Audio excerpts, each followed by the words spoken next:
I want to share with us today how to make a flounce or how to cut a flounce. Like so many of us do not know how to get this, and some may even wanted to learn it. Okay, if you want to know how to cut this and you are interested to knowing how to get it, just keep watching.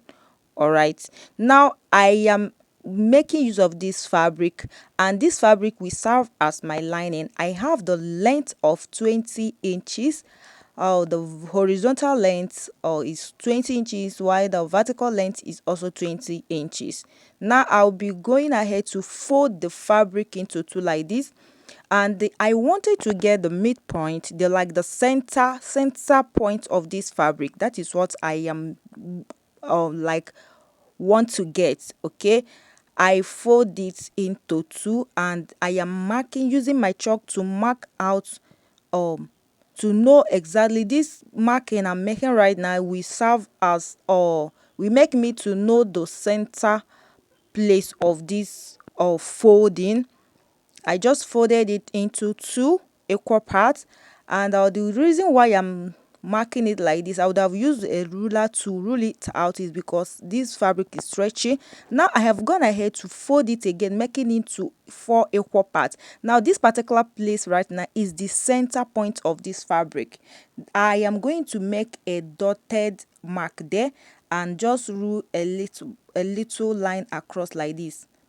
So this here right now is going to serve as that center point of this fabric here right now. Okay, this particular place. Now I just use my chalk and make a mark there. You can see that center part there right now. Yeah, now I'm going to go ahead right now and rule it across, divide it into four equal parts. I will put my ruler on that center part of this fabric and rule it like this. I'll rule it horizontally, and I'll also rule vertically like so. Okay.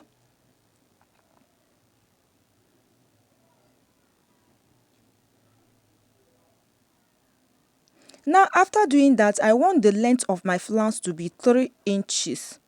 3 inches. Okay, now the next thing I'm going to go ahead to do is to use my tape to place on that center midpoint area and mark 3 inches on that line that I just drew. If you watch closely, you will see that those lines are 4 lines there. So I will just mark my 3 inches for the flounce. I'll mark it on this line leg. I'll also mark it here. I'll mark it this side too, and take it down to this line. Now after marking the 3 inches, I'm going to go ahead and connect all the lines across, like in a circle way, connecting it as if I am connecting my cycle. So when I get to this part right now, when I get to this part, I will stop. From the place I mark 3 inches, I'm going to go down here right now and mark another 3 inches. Okay, you can see instead of connecting it from that side, instead of connecting it from here to meet these 3 inches I first mark, I am going to bring it down, connecting it from these 3 inches. From these 3 inches, the second 3 inches I mark, I'm going to connect it to meet to the first 3 inches here. So they are going to connect, like, or merge each other from here to this place. Like instead of closing that the cycle, I didn't close it. I just connect it. Instead of closing it to the other side, I didn't do that. I just connect it down to meet the second 3 inches, and I will continue like that, marking out my 3 inches, connecting them in a circle way across like this.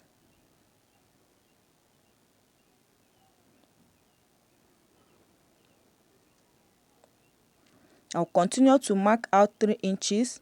After marking after marking 3 inches, I will just place my tape and after connecting the circle I just marked, I'll place my tape under the first I have just marked and measure out another 3 inches.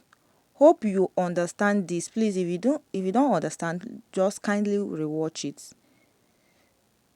On the down part, on the second line, I will place the tape on like this and get 3 inches again.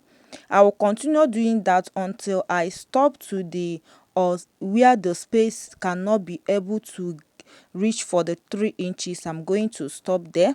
Now I am going to like outline this very well so that we can see it clearly, because I'm sorry you are not seeing it very clearly, but I'm going to like outline it for us to see the shape very well. So this edge right now is the place I just stopped, and that is the place that my 3 inches ended. Okay,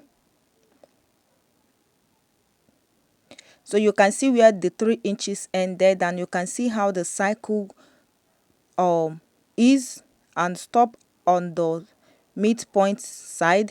So this is how you can go about your flounce. It's very simple. I just use this as my lining to cut it out. Now I'm going to go ahead and cut out.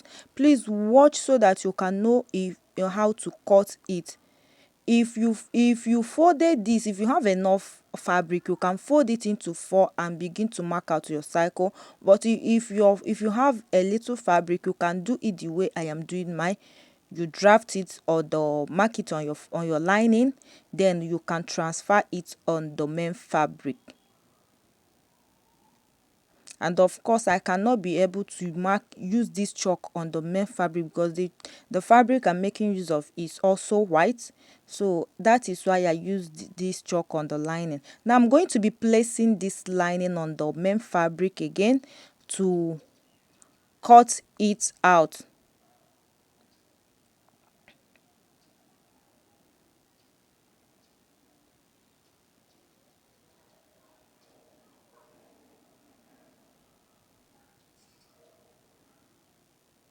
I'll first of all cut the outer part out.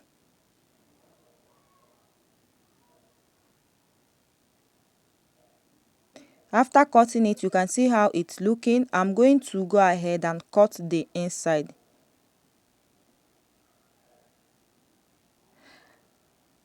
So I'll continue to cut it. You can see that it's very simple. It's very easy to get. Please, if you did not understand this my explanation, kindly rewatch. Okay, so I'll just cut it following the lines that I just drew. Then after, when I get to the final stop, I'll just curve it to get to the midpoint and I'll cut out a little pieces.